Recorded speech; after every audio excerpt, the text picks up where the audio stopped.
She thought she had only inherited an old cabin sinking away, but inside lay an unimaginable secret. Rachel Mitchell swallowed the lump that had formed in her throat as she held the yellowed paper in her trembling hands. The notary's office had called 3 days earlier, with news that seemed impossible. She had inherited a property from an aunt she barely knew. The eviction was scheduled for next week. The children didn't even know yet that they would have to leave the apartment they had lived in for 5 years. Tyler, 8 years old, and Emma, 6, were playing in the small living room, unaware of the financial storm approaching the family. Rachel looked again at the address on the document. Lakeview Farm, rural area of Lake George, New York State. She had never been there, but she vaguely remembered hearing her mother mention a sister who lived in the countryside and raised orphaned children. Aunt Grace had appeared at her mother's funeral 2 years ago, a small, silent woman who didn't speak much to anyone. The electricity bill was 3 months overdue. The job at the clothing store didn't pay enough, and since her ex-husband stopped sending child support, each day was a struggle to put food on the table. The inheritance appeared like a miracle, an answer to the desperate prayers of sleepless nights. The next day, Rachel packed the few clothes they had into an old suitcase and left with the children on the bus to Lake George. The trip lasted 7 hours, with Tyler getting carsick on the winding road and Emma asking every mile when they would arrive at the new house. The bus stopped at the small-town bus station, and Rachel asked a taxi driver about Lakeview Farm. The man, about 50 years old, with graying hair and a kind smile, shook his head with regret. "Ah, Mrs. Grace's property. Poor thing. What a good woman she was." "Are you a relative of hers?" Rachel confirmed, feeling a tightness in her chest from the way he spoke in the past tense. "Look, I'll be honest with you. That property, well, it's not in the best condition. The lake has risen a lot in recent years because of the city's construction works, but I'll take you there, no problem." The car followed a dirt road that bordered the immense lake. The landscape was beautiful, with green mountains reflected in the calm water, but Rachel felt a growing anguish with each turn. The taxi driver's words echoed in her mind. "Mum, look at the pretty lake." Emma pointed out the window, enchanted by the blue vastness. Tyler was more reserved, as he always was when he sensed something wasn't right. At 8 years old, he had already developed a sharp intuition for his mother's worries. The taxi driver stopped in a clearing where a narrow trail descended toward the water. "It's that way, Mum. About 200 yards walking. Do you want me to wait?" Rachel looked at the children carrying their bags and shook her head. "No, thank you, we'll stay." They went down the uneven trail, with tree branches scratching their arms and loose stones making the steps difficult. The sound of the water grew louder with each yard, and Rachel began to have a bad feeling. When they reached the lake's edge, Rachel's heart sank. Before her, partially emerging from the water like a ghost from the past, was the roof of a wooden cabin. Only the ridge and part of the shingles appeared on the surface, with the rest of the structure completely submerged in the dark waters of the lake. "Mom," Tyler whispered, holding her hand tightly. Emma began to cry softly, the reality of the situation penetrating her young mind. "Where's our new house, Mom? Where is it?" Rachel knelt on the damp grass of the shore, hugging both children to her chest. The tears she had held back for months finally streamed down her face, warm and abundant like the rain beginning to fall from the grey sky. The inherited property was a cruel joke of fate. A sunken house, uninhabitable, useless. They had no money to return, nowhere to go, and within a few days they would be evicted from the apartment in Denver. Rachel looked around for some auxiliary structure, some shed that could serve as temporary shelter. There were only trees, tall grass, and the heavy silence of the lake. Raindrops began to fall more intensely, forcing them to take shelter under a leafy tree. "Are we going back home, Mum?" Emma asked with a choked voice. Rachel didn't have the courage to explain that there was no longer a home to return to. Instead, she hugged her daughters tighter and murmured words of comfort that she herself didn't believe. The rain stopped after an hour, leaving the air fresh and fragrant. The afternoon sun began to appear between the clouds, creating golden reflections on the lake's surface. It was then that Rachel noticed something strange in the water near the submerged cabin. There was a rusty metal chain attached to one of the exposed beams of the ceiling. The chain disappeared into the dark water, as if connected to something inside the sunken structure. "Stay here and don't move," Rachel told the children, taking off her shoes and rolling up her pants. Tyler protested, "Mom, you're not going into that water." But Rachel had already decided. If she was going to spend the night outdoors with the children, she would at least try to discover if there was anything of value in the cabin that could help them. She entered the cold water up to her waist, feeling the mud at the bottom between her toes. The chain was attached to something heavy inside the cabin. Rachel pulled hard, and after several minutes of effort, she managed to bring to the surface a rusted metal box the size of a small suitcase. Back on the shore, she opened the box with the children watching curiously. Inside, thick plastic-protected papers, old photographs, and some small objects. Everything was dry, preserved from the water by the box's seal. Rachel picked up a bundle of letters tied with faded red ribbon. The first was dated 15 years ago and began, "Dear Aunt Grace, I will never forget what you did for me." There were dozens of similar letters, all from different people, thanking Aunt Grace for something she had done. Rachel quickly skimmed several of them. One spoke of saving my family from hunger, another about teaching me to read when I was already 15, a third about giving me hope when I wanted to give up on everything. The photographs showed children of various ages playing on the property at different times. There were images of the cabin when it was still on dry land, surrounded by a green lawn where children ran and smiled. In many photos appeared a small woman with grey hair, certainly Aunt Grace, hugging groups of boys and girls. At the bottom of the box, Rachel found a thick notebook with a worn leather cover. On the first page, in careful handwriting, was written, "Record of the children who passed through Grace Home, 1985 to 2020. Rachel flipped through the pages with growing astonishment. There were hundreds of names, each with a small handwritten biography. John Williams, 7 years old, arrived malnourished and afraid of everything, learned to fish, and now has his own family. Mary of Sorrows, 12 years old, ran away from home 3 times, discovered she liked to draw, got a scholarship to art school."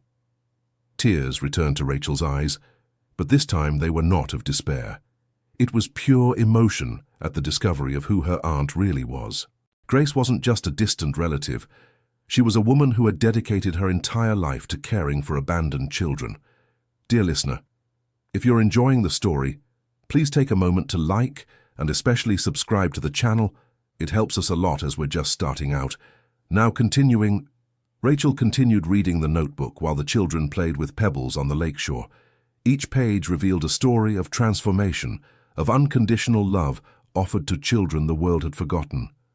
Aunt Grace had kept Grace Home running for 35 years, until the rising waters forced its closure. "Mom, I'm hungry," Tyler interrupted her thoughts. Rachel looked at the sky. The sun was already low on the horizon, tinting everything orange and pink. They needed to find a place to sleep and something to eat. In her hurry to leave Denver, she had brought only a few cookies and a bottle of water. She carefully stored the papers in the box and began walking around the property looking for any usable structure. Behind a group of larger trees, she found the remains of what seemed to have been a shed. 3 walls were still standing, offering some protection from the wind. "Let's camp here tonight," she said to the children, trying to sound cheerful. "Like an adventure." Emma wasn't convinced. "I want to go home, Mum. I'm scared." Rachel picked her up and pointed to the first stars beginning to appear in the sky. "See how beautiful they are here far from the city, and just listen to this lovely quiet. Tomorrow we'll discover more about our aunt and see what we can do, okay?" Tyler, always the protector, gathered dry leaves to make an improvised bed. They shared the few cookies that remained and huddled together to keep warm. During the night, Rachel couldn't sleep. The words from her aunt's notebook echoed in her mind. How had a woman alone managed to care for so many children for so many years? Where did the money come from? How did it all work? The next morning, Rachel was awakened by the sound of footsteps in the grass. She opened her eyes and saw an elderly man walking toward them. Instinctively, she pulled the children close. The man stopped at a respectful distance and took off his hat. "Good morning. You must be related to Mrs. Grace. My name is Harold. I've lived on the property next door for over 40 years. Rachel stood up slowly, still cautious. "I'm Rachel, her niece. These are my children, Tyler and Emma." Mr. Harold's face lit up with a nostalgic smile. "My goodness, how you look like her. Especially the girl, she has the same gentle way. I heard Grace had passed a few months ago, but I didn't know she had family."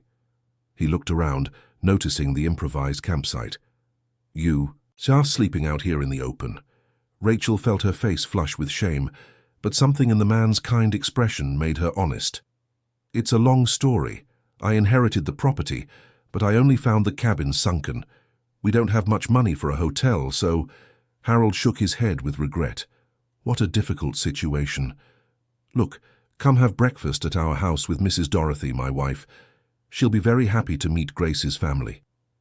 Rachel hesitated, but the children's empty stomachs spoke louder. They followed Mr. Harold along a trail that led to a simple brick house surrounded by a well-kept garden. Mrs. Dorothy, a robust woman with completely white hair, welcomed them as if they were family she hadn't seen in years. She prepared a hearty breakfast with sweetbread, fresh cheese, farm eggs and milk just drawn. "Grace spoke often about family," said Mrs. Dorothy as she served the children. "She always said that one day someone would come to continue her work." "What work?" Rachel asked. Harold and Dorothy exchanged a look, as if sharing a precious memory. "Grace Home," explained Harold. "For over 3 decades, your aunt cared for children who had nowhere to go. It wasn't an official orphanage, you understand, it was something from her heart. The children came from all over, some brought by parents who couldn't raise them, others fleeing bad situations, some that social services didn't know where to place." "How did she manage to support all this?" Rachel wanted to know. Mrs. Dorothy smiled tenderly. "Grace was a woman of many talents. She made sweets to sell in town, embroidered linens, raised pigs and chickens. But most of it came from people she had helped before. When they grew up and could manage on their own, many continued sending money, clothes, food. It was a chain of gratitude that was never broken." Tyler and Emma listened attentively, biting their bread with cheese and asking occasional questions. "What happened to the house?" Emma wanted to know. Harold sighed deeply. "The city did some work on the dam up there, changed the water's course. In 2 years, the lake level rose 3 meters. Grace's house was one of the first to be affected. She tried to fight it in court, but you know how these things work for simple folks." "Where did the children go?" "Oh, by that time, most were already teenagers, almost adults. Grace managed to place them all with decent families or institutions. But her heart was broken. It was as if they had taken the meaning from her life." Rachel felt a lump in her throat. Her aunt had lost everything: the house, the work she loved, her life's purpose. "Where did she live after the house sank?" "Here with us," answered Mrs. Dorothy. "We insisted she stay. She had no one else left, poor thing. But we could see she wasn't the same anymore. She would spend hours looking at the lake, as if waiting for the house to reappear." After breakfast, Harold offered to show Rachel other places on the property she might not have seen. They walked through land that had once been prosperous and full of life. "This is where the vegetable garden was," said Harold, pointing to an area where some wild plants still grew. "Grace taught the children to plant, said that those who know how to work the land never go hungry." Further on, he showed the remains of a larger building. "This was the dining hall. It could seat about 30 people. Your aunt insisted that all meals be like family, everyone together." Rachel tried to imagine the movement, the voices, the life that had once pulsed in that now silent place. "Harold, can I ask you something? Did Aunt leave any money saved? Any bank account?" The man scratched his head. "Well, I know she was always very careful with savings. She said she needed to save for emergencies, but she never spoke numbers with me. Didn't you find anything in her papers?" Rachel remembered the box she had retrieved from the cabin but hadn't searched for financial documents. "I found some papers yesterday, but I haven't looked through everything yet." It would be good to take a look. Grace wasn't one to do things without thinking. If she left this property to you, she must have had a reason. When they returned to where the children were playing with Mrs. Dorothy, Rachel sat down again with the metal box. This time she specifically looked for official documents. At the bottom she found a sealed envelope with her name written in careful handwriting. To Rachel Mitchell, daughter of my dear sister Margaret. With trembling hands, Rachel opened the envelope. Inside was a letter and some folded papers. Dear Rachel, the letter began, if you are reading this, it means you found the box I left hidden in the old cabin. I always knew you would come one day, as Margaret always said you would. I didn't get the chance to know you well, but from the little I saw at our sister's funeral, I recognized the same kindness she had in your eyes. Rachel paused reading, moved. The children noticed the change in their mother and approached curiously. This property isn't worth much in money, I know. The house was taken by the flood, and the land is no good for farming. But there is something here more valuable than any building, the ability to transform lives. For 35 years I saw hundreds of lost children pass through here and leave with hope. I saw families form, dreams be born, futures be built. Rachel swallowed hard and continued. I leave to you not just this land, but the mission to continue what I started. In the attached papers, you will find information about a savings account I maintained all these years. Every child who passed through here contributed a little when they could, after becoming an adult. Many would send $5, $10 a month. It seemed like little, but over decades it became a considerable sum. With her heart racing, Rachel opened the attached papers. It was a bank statement showing a balance that made her eyes widen. $123,000, she murmured, barely believing what she saw. Harold, who was watching discreetly, let out a low whistle. Grace was always frugal, but that is much more than I imagined. Rachel continued reading the letter. This money has a single purpose, to rebuild Grace home. Not for me, who has already departed, but for the children who are yet to come. I know you have your own difficulties. Margaret told me about your situation the few times we spoke. Use what you need to get settled, but promise me you won't let this dream end here. Tears streamed down Rachel's face as she finished reading. I trust you will know how to adapt everything for today's times. Perhaps a different project, adapted to the lake that is now part of the landscape. The important thing is to keep alive the spirit of welcome and love that has always been the soul of this place. With eternal love, Aunt Grace. Rachel folded the letter and looked at the children, who were waiting anxiously to understand what was happening. Mom, what does the letter say? Tyler asked. Rachel pulled them into a tight hug. It says our aunt left us a very special mission, and the means to fulfill it. That afternoon, Rachel walked alone to the lakeshore where the cabin was submerged. The late afternoon sun created golden reflections on the water, and through the clear surface she could see the outlines of the sunken structure. For a few moments, she allowed herself to imagine what that place was like in its golden days. Children running across the lawn, laughter echoing among the trees, Aunt Grace at the center of it all, organizing activities and offering affection. A sound of branches breaking made her turn. A young man emerged from the trail leading to the road, carrying a large backpack. Hi, he said, stopping at a respectful distance. Sorry to bother you. My name is Brian Williams. I'm looking for Mrs. Grace's property. Rachel studied him carefully. Brian appeared to be about 25, had an honest face and a shy smile. I'm Rachel, her niece. Can I help you with something? The young man's face lit up. Wow, what a coincidence. I've been trying to find some relative of Mrs. Grace for months. I lived here as a child, from 1999 to 2004. Rachel felt her heart speed up. Here was one of the children listed in her aunt's notebook. You must be in her notebook. I found a record of all the children who passed through Grace home.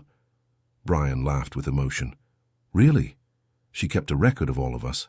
That's amazing. He approached and sat on the grass beside Rachel. I arrived here when I was 8. My mother had passed away and my father, couldn't take care of me.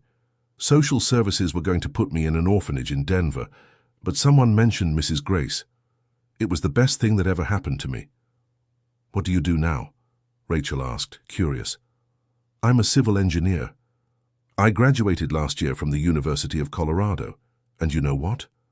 I always wanted to come back here to thank Mrs. Grace in person, but when I arrived in town, I learned she had passed away a few months ago. Brian looked at the submerged cabin with nostalgia. Our home. So many good memories I have of this place. Mrs. Grace taught me to read properly, helped me with math, but most importantly, she taught me that I had value. Before coming here, I thought I was good for nothing. Rachel felt a deep emotion hearing the direct testimony of her aunt's impact on Brian's life. May I ask why you came looking for her? Brian fumbled in his backpack and pulled out an envelope. All these years I saved money to repay everything she did for me. It's not much, $1,500, but it was all I managed to save. I wanted to deliver it in person. He looked at Rachel with hope. Since she's no longer here, I'd like to give it to you. Perhaps you can use it to keep her memory alive in some way. Rachel was moved by the gesture but shook her head. Thank you, Brian, but I think your gratitude has already been shown by the man you've become. Aunt Grace would be proud. They talked until sunset.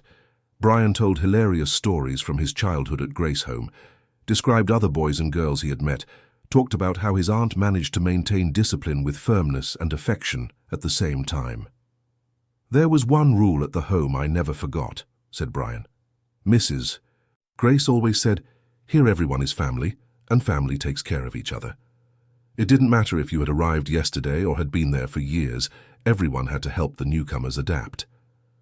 As the conversation was winding down, Brian asked a question that took Rachel by surprise.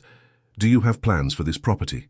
Because if it's not too forward, I have some ideas that could honor Mrs. Grace's memory.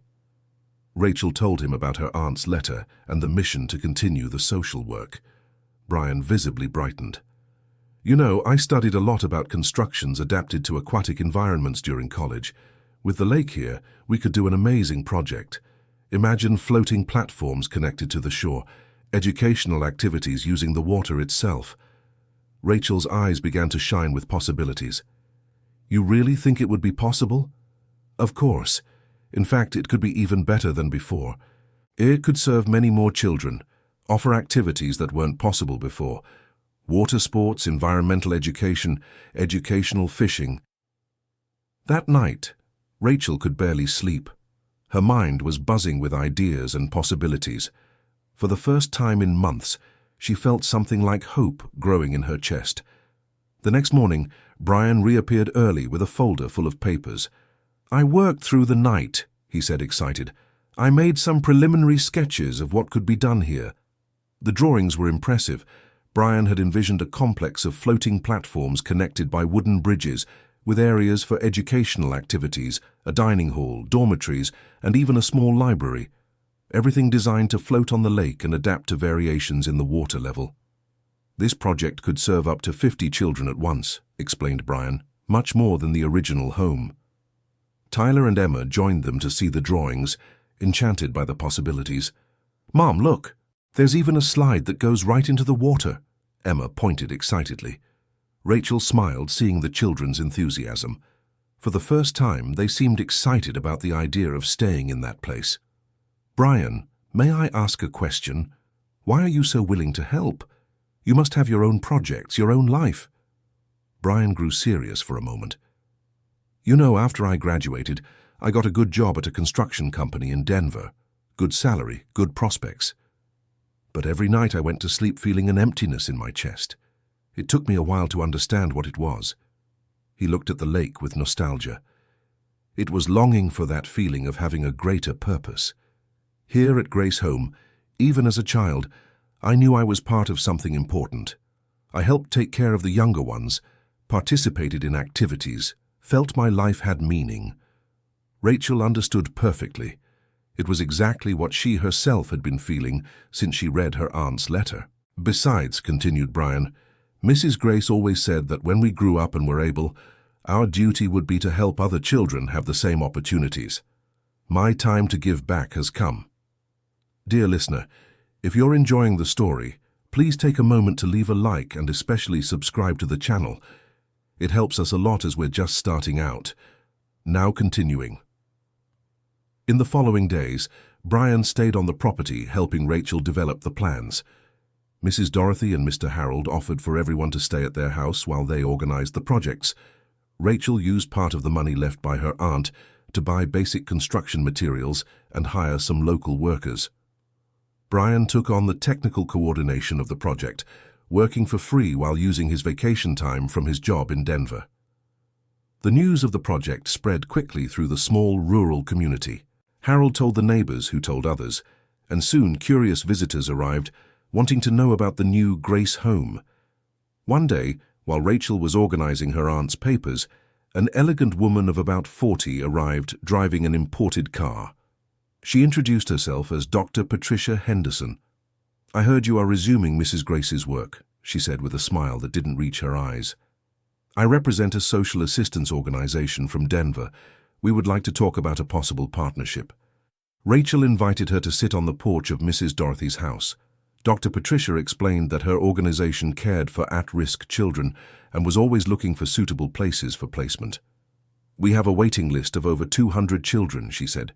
"We could immediately send 50 of them here, with full transfer of government funds for their maintenance." The offer seemed too good to be true, and Rachel felt an internal alarm. "How did you hear about our project?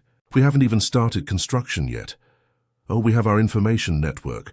Word travels fast in the assistance community." Brian, who was working nearby, approached the conversation. "Interesting," he said.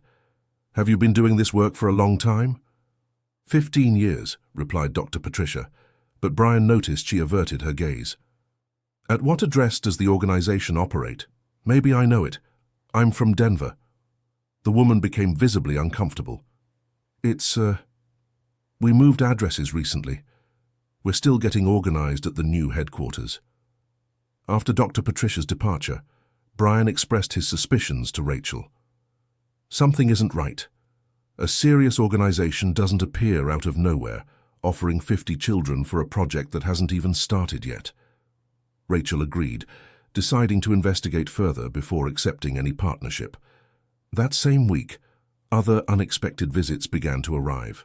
People who said they had known Aunt Grace offering help or wanting to know about the plans for the property.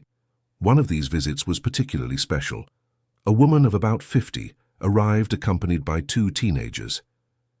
"My name is Sandra Thompson," she said, visibly emotional. "I lived here from age 10 to 16. These are my children, Michael and Anne." Rachel welcomed her warmly, always happy to meet people who had been touched by her aunt. "I came as soon as I heard from the neighbors that Mrs. Grace's family was here. I needed to thank her personally for everything she did for me." Sandra told her story as they walked through the property. She had arrived at the home after suffering abuse at home. She was angry, aggressive, and didn't trust anyone.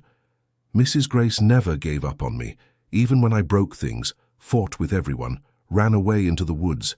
She always came looking for me, talked to me, showed me I had value."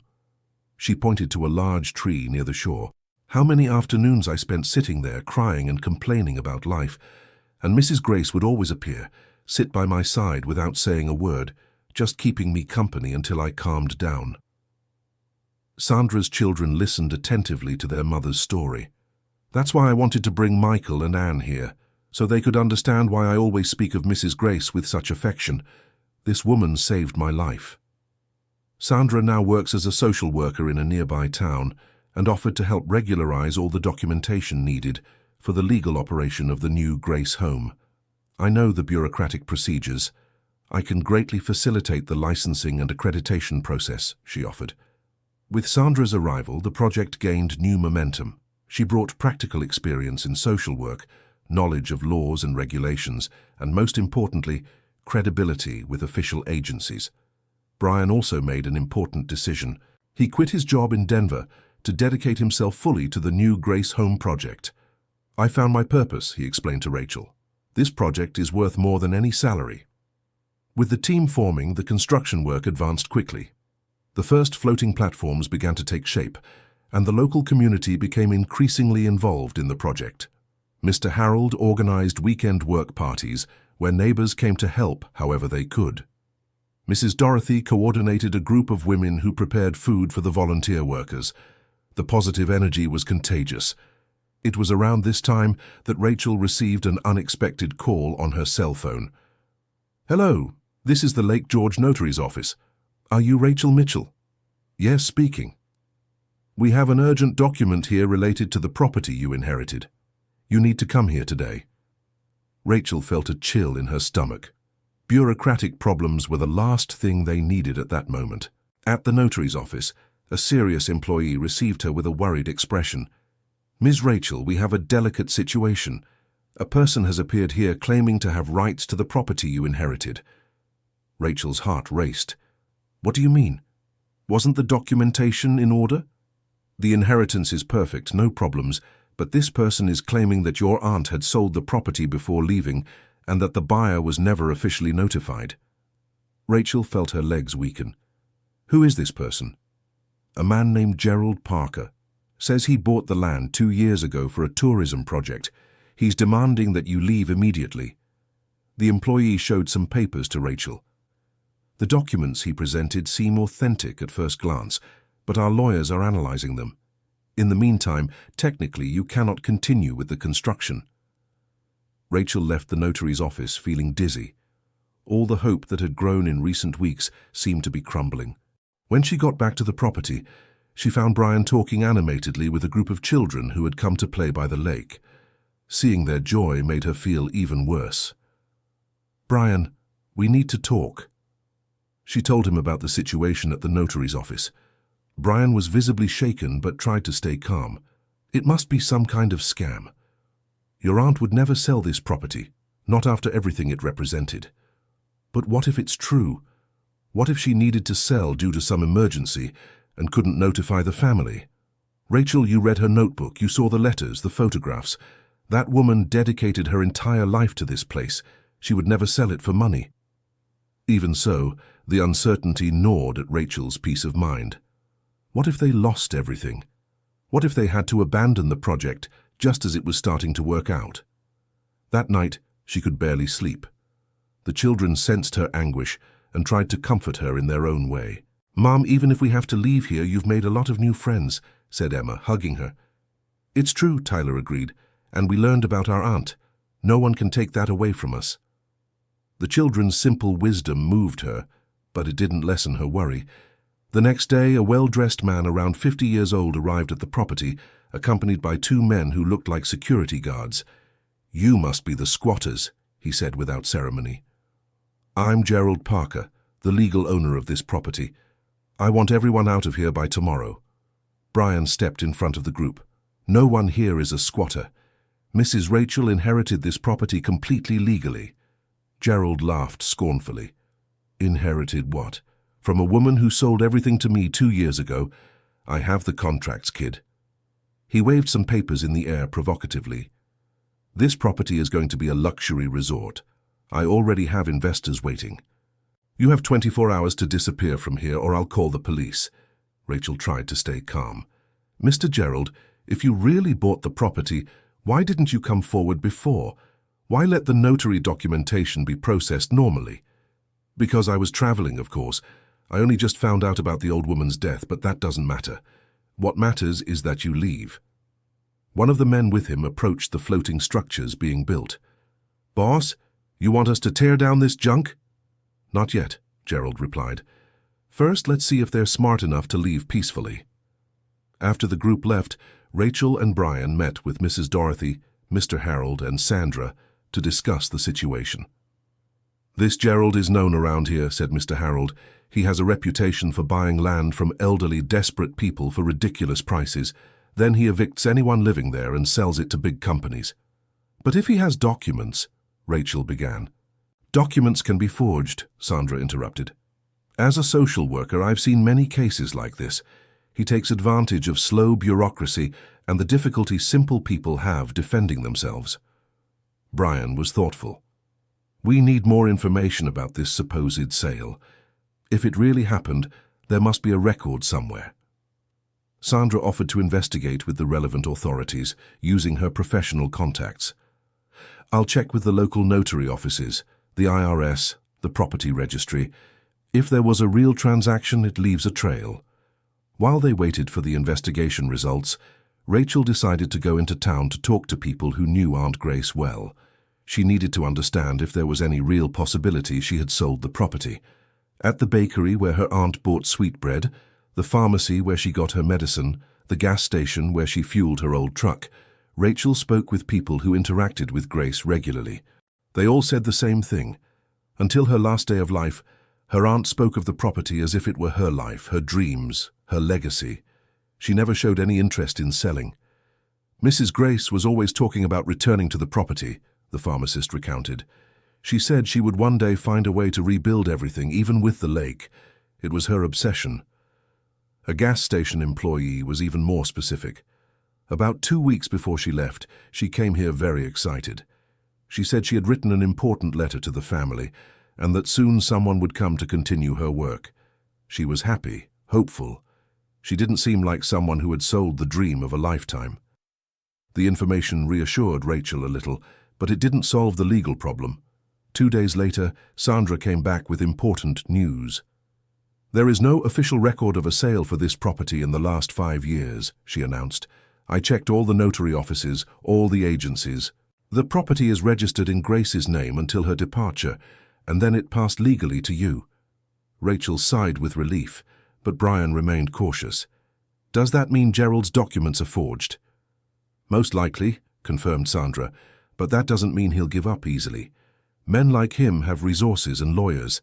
They can drag this through the courts for years." Sandra's prediction proved correct. In the following days, Gerald returned with lawyers and a temporary court order, preventing any construction on the property until the ownership issue was resolved. Rachel felt her world collapse again. All the progress made in recent weeks seemed to be lost because of the greed of an unscrupulous man. It was Brian who suggested a different strategy. What if we fought not just in court, but also in the court of public opinion? Gerald is counting on the fact that you are simple people without resources for a long fight. But what if the whole community came together? The idea was to mobilize not only the local neighbors, but also former campers from Grace Home scattered across the country. If they could create a strong enough support movement, perhaps they could pressure Gerald to give up his scheme. Sandra used her social work contacts to locate former residents of Grace Home. Mr. Harold mobilized the entire rural neighborhood. Brian created social media pages telling the story of his aunt and the current project. The response was surprising. Within a few days, people began arriving at the property from various cities. Everyone had a story to tell about how Aunt Grace had impacted their lives. Mary of Sorrows arrived, now a teacher in Boulder, who learned to read at age 12 at Grace Home. Jose Carlos came, a public servant in Washington, D.C., who managed to overcome abandonment trauma through the aunt's affection. Ana Paula showed up, owner of a small restaurant who brought free food to feed all the volunteers. Dr. Eduardo arrived, a doctor in Denver, who credited his career choice to Aunt Grace's influence. Each person who arrived brought someone else: children, grandchildren, friends who had been indirectly touched by the aunt's work. In a week, the property looked like a big family reunion. Gerald appeared again, this time visibly irritated by all the activity. "What is this circus?" he shouted. "This property is mine. I'll call the police to remove all these trespassers." That's when something unexpected happened. From the middle of the group of former campers, an elegant man, about 45 years old, stepped forward. "Gerald Parker," he said in a firm voice, "I remember you well." Gerald visibly paled. "David Mitchell, state police detective from Denver, and a former resident of Grace Home from ages 8 to 15. The man approached Gerald with authority. "For years I've received complaints about your fraudulent activities involving rural properties. We've never been able to gather enough evidence. But this time," he gestured to other men in the group, "I've brought some fellow investigators with me, all former campers who grew up here, all interested in verifying the authenticity of the documents you presented." Gerald tried to back away, but he was surrounded by people staring at him with contempt. "You don't need to worry," said Detective David Mitchell to Rachel. We will investigate everything within the law, but I strongly suspect we will find a series of irregularities. And that is exactly what happened. The investigation revealed that Gerald had forged documents, bribed minor clerks at notary offices, and operated a land-grabbing scheme that had been going on for years. Not only were the documents regarding Aunt Grace's property fake, but they discovered he had pulled the same scam on dozens of other rural families. Gerald's arrest was news in the regional papers. The case of defending Aunt Grace's property became a symbol of resistance against land grabbers. With the legal issue resolved, the project for the new Grace home could finally take off without obstacles. Community support had grown so much that there was no shortage of resources or volunteers. Local business owners offered construction materials. Professionals from various fields volunteered to contribute their specialties. Brian coordinated the construction of the floating structures with help from other engineers who were former campers.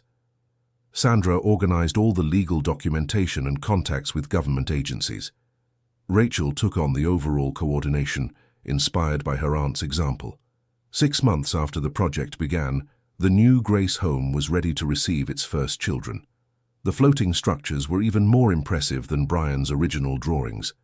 There were cozy dormitories, a spacious dining hall, adapted classrooms, a library, craft workshops, and even a small outdoor theater. Everything was connected by wooden bridges that allowed the children to move safely between the different areas. The lake had become not an obstacle, but the central element that gave charm and unique possibilities to the new home. The official inauguration was an emotional event. Municipal authorities, representatives from social organizations, dozens of former campers with their families, and curious onlookers from the entire region attended. Rachel found herself at the center of a dream that just a few months earlier had seemed impossible. Watching the first children explore the facilities with joy and enchantment, she felt the spiritual presence of Aunt Grace approving it all. Tyler and Emma, now completely adapted to the new home, played with the newly arrived children as if they were long-lost siblings. They had found not just a new home, but a new extended family. Brian had become more than a work partner. He was a true friend who shared with Rachel the responsibility and joy of caring for the children. His technical knowledge, combined with the personal experience of having grown up in the original home, made him the perfect coordinator. Sandra took on the role of official social worker, acting as the bridge between Grace home and government agencies, ensuring everything operated within legal regulations. Mrs. Dorothy and Mr. Harold became the official grandparents to all the children, always present with stories, advice, and the affection that only life experience can give. 1 year after the inauguration, Rachel was organizing the first annual report of the new Grace home when she received a letter that moved her deeply. It was from a 9-year-old girl named Joanna, who had arrived at the home 6 months earlier in a state of extreme shyness and fear. The letter, written in careful childish handwriting, said, "Aunt Rachel, I want to thank you for letting me live here. When I arrived, I was very sad because my parents fought a lot and didn't take proper care of me. Now I have many friends. I'm learning to swim in the lake, and I even managed to read a whole book by myself. You are just like Mrs. Grace that everyone talks about. You take care of us with so much love. I hope I can stay here until I grow up and then help other children too. With love, Joanna." Tears streamed down Rachel's face as she read the letter. This was exactly the kind of transformation Aunt Grace had fostered for decades, and which now continued through the hands of a new generation. Grace Home now cared for 42 children of varying ages, each with their own particular story of hardships overcome through collective love and care. It had become a reference not just regionally, but nationally. Other communities sent representatives to learn about the project and replicate it in their own territories. Universities sent students to research the model of social assistance integrated with environmental education. But for Rachel, the most important things were the small everyday moments. Seeing a shy child gain the confidence to speak in public, accompanying a troubled teenager discovering his talent for woodworking, witnessing genuine friendships forming between children from completely different backgrounds. The lake, which initially seemed like a problem, had become the soul of the project. The children learned swimming, responsible fishing, basic navigation, and above all, respect for nature. Brian developed an environmental education program that used the lake itself as a living laboratory. The children studied water quality, aquatic life, and natural cycles, developing ecological awareness alongside other skills. Dear listener, if you're enjoying the story, please take a moment to like and especially subscribe to the channel. It helps us a lot as we're just starting out. Now continuing. 2 years after the opening, a child arrived at Grace Home who would test all the limits of the team's patience and love. Brandon was 12 years old and had been through 7 different institutions in the last 3 years. His record included aggression, constant running away, destruction of property, and a complete refusal to participate in group activities. "He's our last resort," explained the social worker who brought him. "If it doesn't work out here, we'll have to consider intensive psychiatric treatment." Rachel looked at the skinny boy, with messy hair and a defiant gaze, and saw much of herself at that age. The feeling of abandonment, the anger against the world, the distrust towards any show of affection. "Brandon," she said, crouching to his eye level, "welcome to Grace Home. We don't have many rules here, but one is non-negotiable. Everyone is family." The boy stared at her with contempt. "I don't want a family. I want to be left alone." In the first days, Brandon fulfilled exactly what his record promised.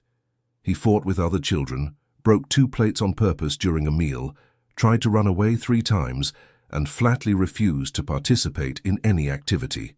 Some of the younger children began to show fear of him. The older teenagers wanted to teach him a lesson to instill respect. The situation was becoming untenable. It was Brian who suggested a different approach. "What if we didn't try to integrate him into the normal activities for now? What if we let him find his own way to fit in?" The idea was contradictory to traditional methods, but Rachel decided to try. Instead of forcing Brandon to participate in community meals, they let him get food when he wanted. Instead of forcing him to sleep in the collective dormitory, they offered him an individual space on one of the smaller platforms. The change in approach confused Brandon at first. He had prepared for war and found understanding. He prepared for punishments and received freedom. Gradually, his aggression began to subside.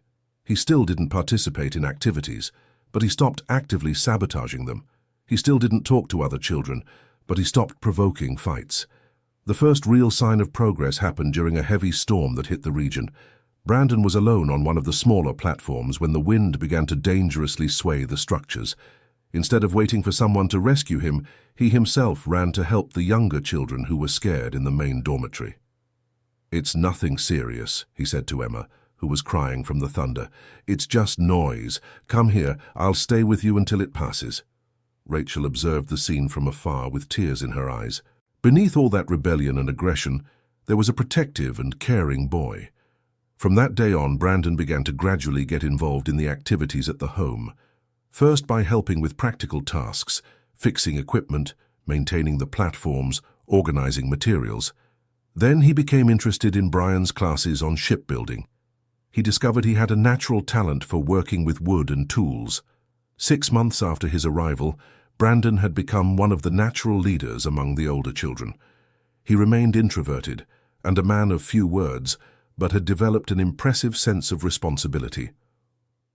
"You know," Rachel said to Brian one afternoon, watching Brandon teach carpentry to a group of younger children, "sometimes the most difficult children are the ones who have the most to offer." Brian smiled. Mrs. Grace always said that. The children who arrive the most hurt are the ones who develop the greatest capacity to care for others. Brandon's transformation became an example for the entire team about the importance of patience and individual adaptation in the educational process. But not all stories at Grace Home had completely happy endings. Rachel learned that part of the work also involved accepting limitations and frustrations. One such situation happened with Ashley, a 15-year-old teenager who arrived at the home with a history of drug use and involvement with dangerous people. Despite all the team's efforts, Ashley couldn't fully adapt to the home's routine. She participated in activities, followed the rules, maintained cordial relationships, but Rachel sensed that a part of her remained anxious to return to her previous life. After 8 months, Ashley decided to leave the home to live with an aunt in another city. It was a painful farewell for everyone, especially for Rachel, who felt as if she had failed. "You didn't fail," Mrs. Dorothy consoled her. "Sometimes the seed we plant takes years to germinate. Who knows, maybe in time she'll come back or find her way because of what she learned here." And Mrs. Dorothy was right. 2 years later, Rachel received a letter from Ashley saying she had finished her studies, gotten a job at a store, and was engaged to a hard-working young man. "It took me a while to understand, but everything I learned at Grace Home about family and respect stayed stored in here," Ashley wrote. "When I was ready for a different life, I remembered the conversations we had and the things you taught me." These experiences taught Rachel that the success of social work wasn't always immediate or visible. Sometimes the real impact only appeared years later, when the children were already adults and made decisions based on the values learned at the home. Over the years, Rachel developed a network of contacts with former residents spread across the country. Many sent regular letters telling about their lives, their successes and difficulties. Some came back to visit, bringing their own children. It was during one of these visits that Rachel received an emotional surprise. Sandra arrived accompanied by an elderly woman who walked slowly, leaning on a cane. "Rachel," Sandra said with a mysterious smile, "I want to introduce someone very special. This is Mrs. Bernadette, who was the first child to arrive at the original Grace Home back in 1985. The woman, now about 70 years old, hugged Rachel tightly. "My dear, what an emotion to meet you. I heard so much about the work you're doing that I had to come see it with my own eyes." Mrs. Bernadette shared that she had arrived at the original home at 10 years old, after her parents died in an epidemic. Grace, who at the time was only 25, had taken on the responsibility of caring for her all by herself. "Your aunt was almost a child herself," recalled Mrs. Bernadette. "But she already had this giant heart and this iron determination. I was like her experiment, the first child she tried to help." She explained that she had become a teacher and dedicated her whole life to the education of underprivileged children, always inspired by Grace's example. "After I grew up, I went back many times to help at the original home. I worked as a volunteer for over 20 years. Your aunt was like a mother to me." The conversation with Mrs. Bernadette gave Rachel a deeper perspective on her Aunt Grace's journey. She hadn't started the home as a ready-made, structured project. She had simply started by helping one child, then 2, then 3, until it became a life mission. "Grace always said she didn't really know what she was doing," shared Mrs. Bernadette. "She learned as situations came up. The important thing is she never gave up and always put the children's well-being first." This revelation reassured Rachel about her own insecurities. She often wondered if she was making the right decisions, if she was prepared for such a big responsibility. Knowing that her own Aunt Grace had gone through the same doubts made her feel more confident. The 5th anniversary of the new Grace Home was celebrated with a grand party. More than 200 people attended, including former residents of the original and the new home, family members, authorities, and project supporters. During the ceremony, Rachel gave an emotional speech about the journey traveled since that day when she arrived desperate at the seemingly useless property.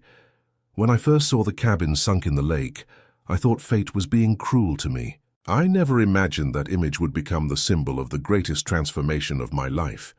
She looked at the children seated in the front row, some of whom had already been at the home for several years. "I learned that inheritances aren't measured only in material goods. The greatest inheritance my aunt left me was the ability to see potential where others see only problems, to see hope where others see only difficulty." Brian joined her on the makeshift stage. "Grace Home is not just a place where underprivileged children find shelter.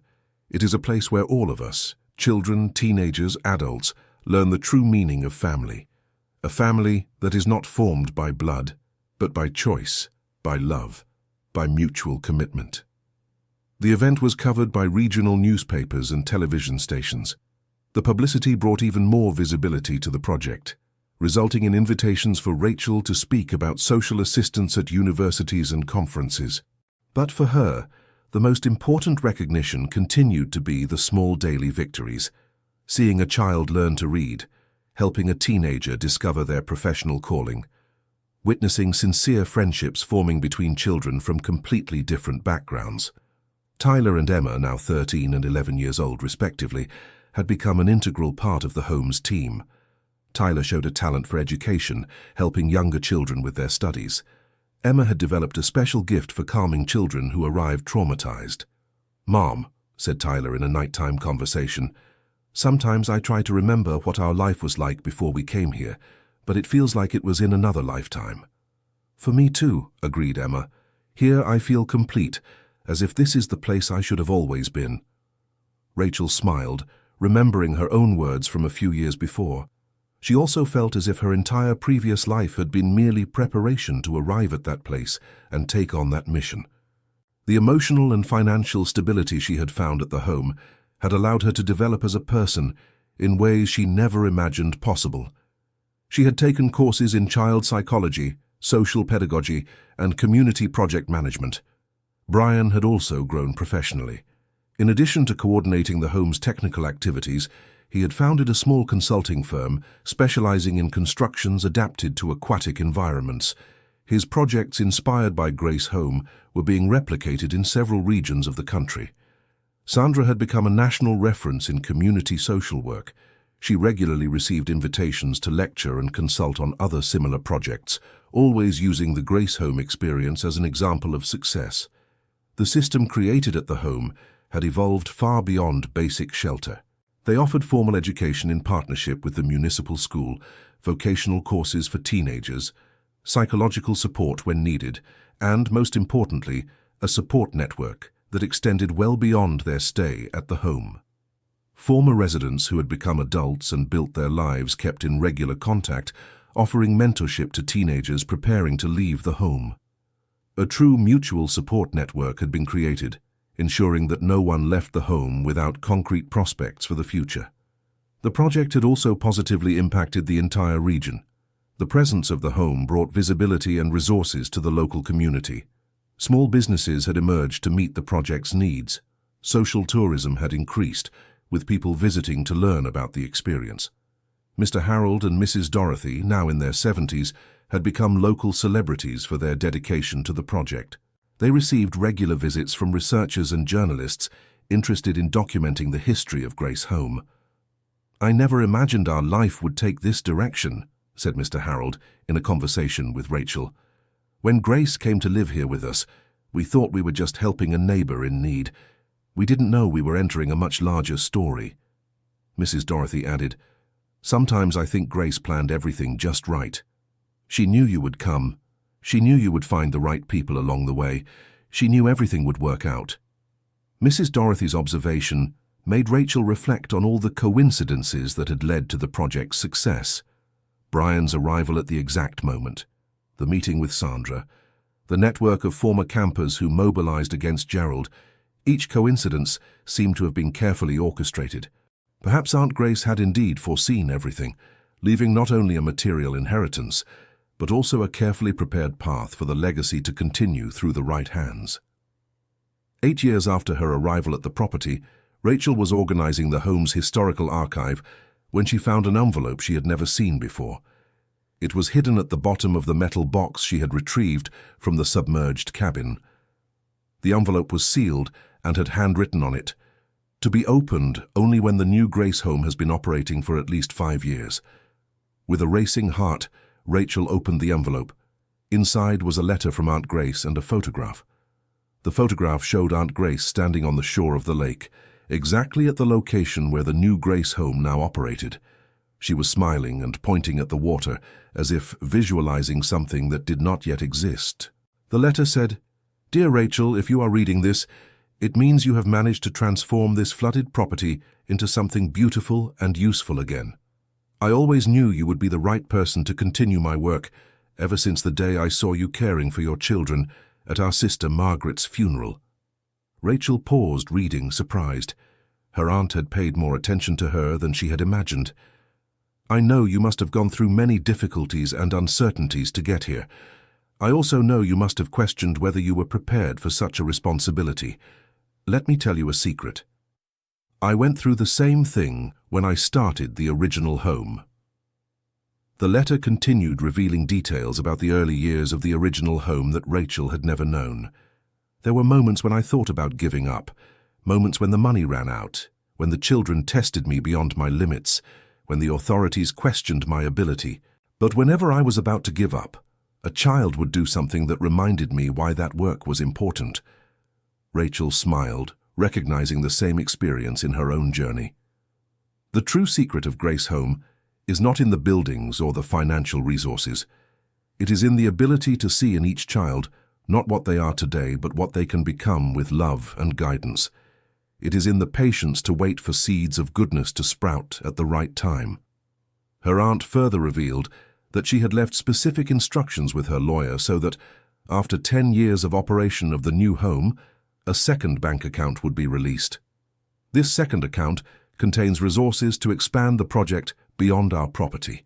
When you are ready, I want you to take the Grace Home methodology to other regions. I want this seed to multiply across the entire country.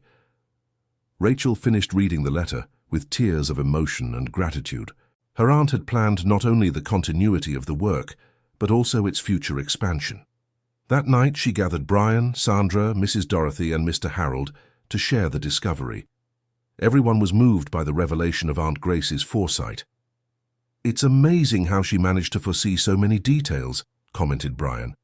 "Actually," said Mrs. Dorothy thoughtfully, "she always talked about expanding the work. She said that one day there would be Grace Homes in several cities, all connected like one big family." The revelation of the second bank account opened new possibilities for the future. Rachel began developing plans to replicate the Grace Home model in other regions, always maintaining the basic principles of love, care, and holistic development of the children. But there were still 2 years before that phase would begin. For now, the focus remained on consolidating and perfecting the work on the original property. It was around this time that a situation arrived at the home that would test all the lessons learned over the years.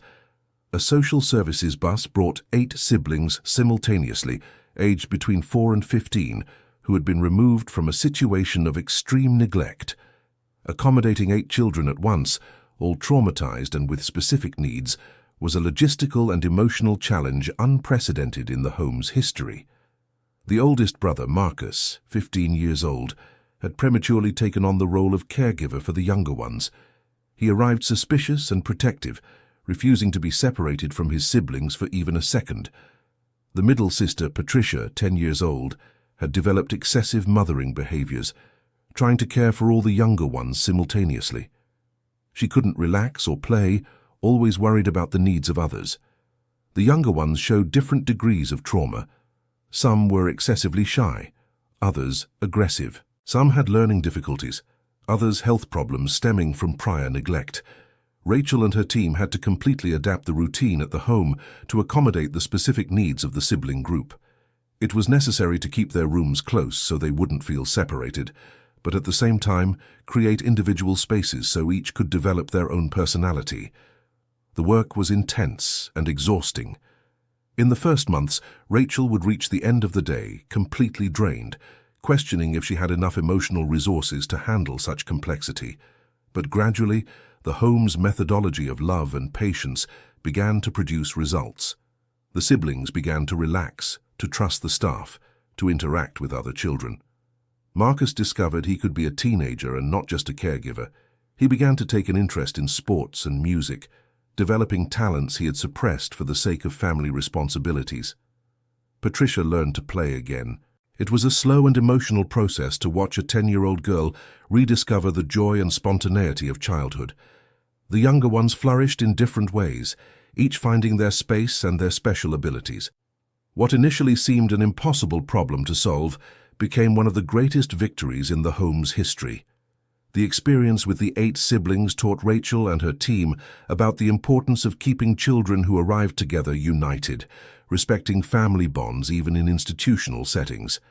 This learning led to important changes in the home's physical structure and methodology.